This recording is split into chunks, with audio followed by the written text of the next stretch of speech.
Marcia, elle danse sur du satin de la Rayonne. 4 cordes, quelques accords et la magie opère. Cette année encore, le ukulélé s'est fait une place sur Oléron pour le plus grand bonheur de ses adeptes. Concerts, scènes ouvertes et masterclass. F7. L'occasion de se perfectionner sur ce petit instrument, accessible à tous. On n'a pas besoin de connaître en fait beaucoup les notes et tout ça et d'avoir une formation musicale qui soit très aboutie. En fait, il existe des tablatures qu'on trouve sur Internet qui permettent de faire des chansons et s'amuser très rapidement.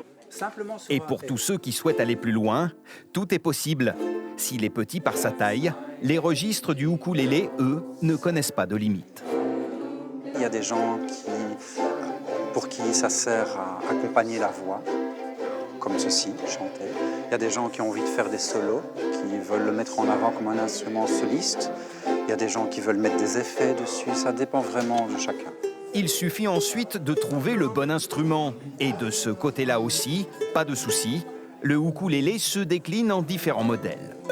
Vous avez 3 tailles, il y a le soprano, le concert et le ténor. Voilà, donc on trouve à peu près tout dans les fabricants.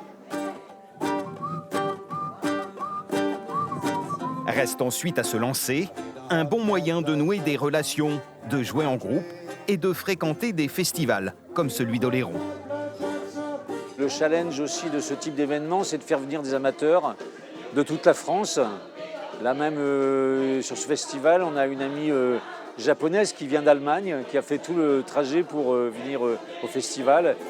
Une véritable invitation au voyage. Pas mal pour ce petit instrument de musique, né au Portugal à la fin du 19e siècle et popularisé sur l'île d'Hawaï.